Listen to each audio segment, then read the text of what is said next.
Hi everyone, how are you this evening? I wanted to talk a little bit about what I called my badge of shame. I remember doing a speech class and they asked us to do a speech on something that was close to our heart. And mine was domestic violence because I'm a victim of domestic violence. So I named the paper my badge of shame because it was my badge of shame. It was something I didn't want anybody to know about, so I never told my family. Um, I'd go to work days, I had to put makeup on because I didn't want people to see the bruises, you know, see the black eyes, things like that. And to this day, you know, it's still been a problem for me, even though it was many years ago that I went through those things. I didn't understand at that time what was going on and why it was going on. So it took a lot out of me, thinking that everything was my fault, you know, that I just couldn't get it right. And I remember my children were young, and I worked every day, just like everybody else, working every day, trying to do the right thing and trying to live the right way. And, just I'm going to change names in this video because I don't want to put anybody out there, you know, with their names or anything like that. But it started back in 1988. And at that time, I was in a relationship with this guy, and I couldn't say anything wrong. It would set him off. Um, just many things I recalled that were devastating. You know, many nights going to the hospital, um, beaten up so bad that, and I still have it to this day where my tooth, he hit me in my mouth and my tooth went through my lip. And I can still feel that to this day. But back to the point, he would jump on me in front of my kids.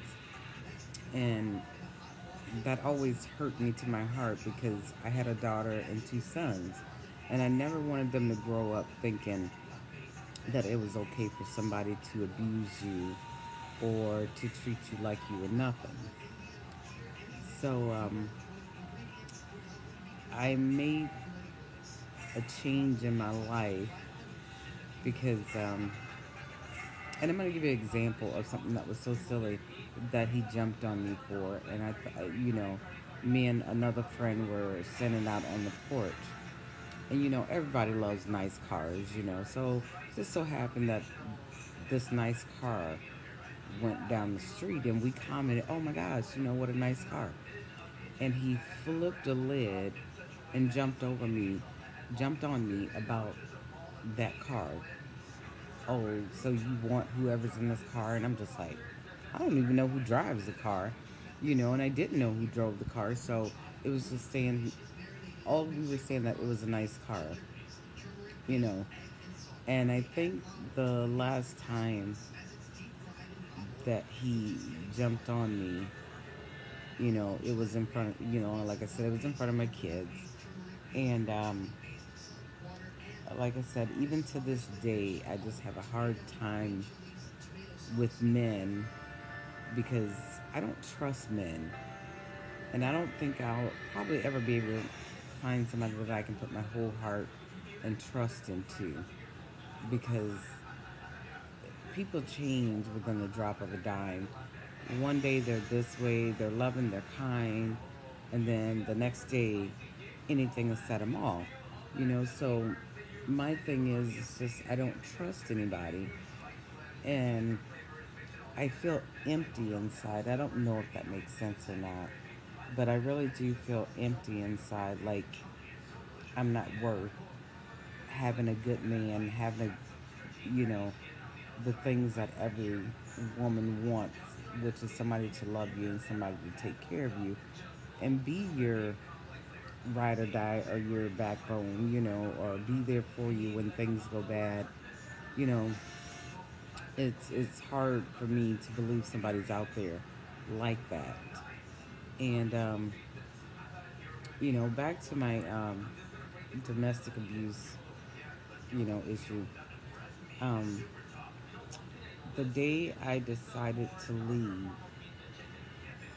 I decided to myself, I can't let my kids and I can't let my daughter or my sons grow up to be abusers. If I had if I had stayed in that relationship, and it did have a profound effect on them as well. You know, my daughter, one of my daughters, she's kind of like me.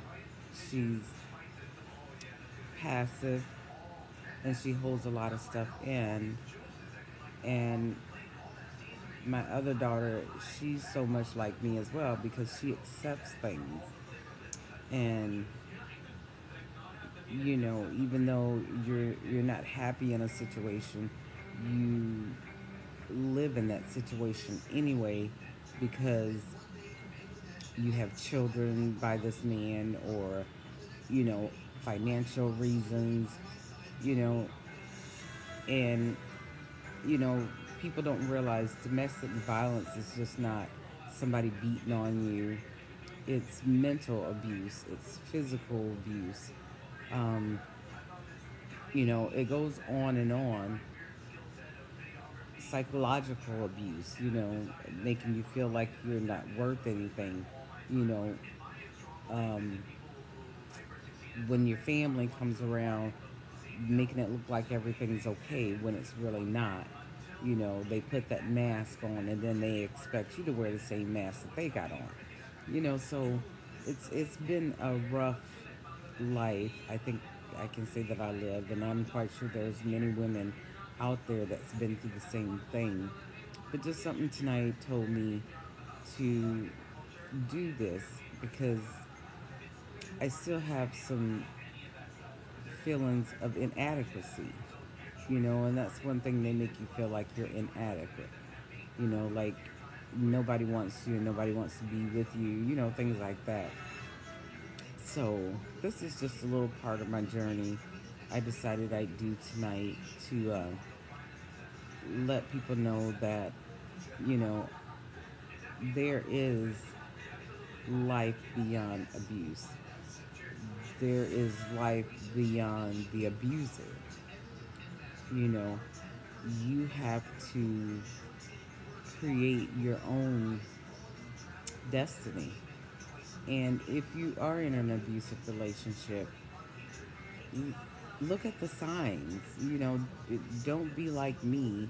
Look at the signs. You know, look at the quick temper. Um, Look at the change of attitude. Just be start looking, be aware of the changes in that man, before it's too late. And if it's getting to that point, find a way to get out. There are so many resources out here for us to use and take advantage of.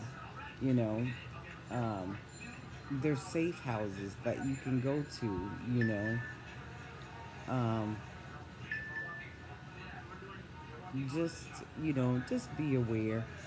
And my favorite motto is, you know, that God will, you know, let you see what you're worth. You know, I know they say, a lot of people don't believe in prayer, but prayer does change things. And I'm not saying stay in an abusive relationship, you know, and I know a lot of women are afraid to walk away, but you deserve better, you know, and there's no reason you should sit around and let somebody take your worth, you know, and then your worth can get to when it comes to the physical abuse. Women are losing their lives every day from staying in an abusive relationship. So this is just a little something I just wanted to put out there that if you are a woman in a abusive relationship, seek help. Know your worth, and don't don't be like me, because I don't want my daughters to be like me. I want them to be better than me. And you don't want your children to see mommy crying and wondering why, or seeing daddy hit mommy, or daddy cursing at mommy, and you don't want that for your children. So my thing is, I love the serenity prayer that God give me the strength to accept the things that I cannot change. And I know those were things I could not change, so I had to walk away. But I still wear my badge of shame because, I still see myself sometimes in that abusive relationship. But anyway, just wanted to give that little blurb, and God bless everybody. And if you watch this or you don't watch this, give me a 2 thumbs up. And if you want to make comments, make some comments. We can chat. I'd love to hear from you. Um, have a good one. And my name is Barbara, by the way. So um, have a good one. Take care. God loves you, and so do I.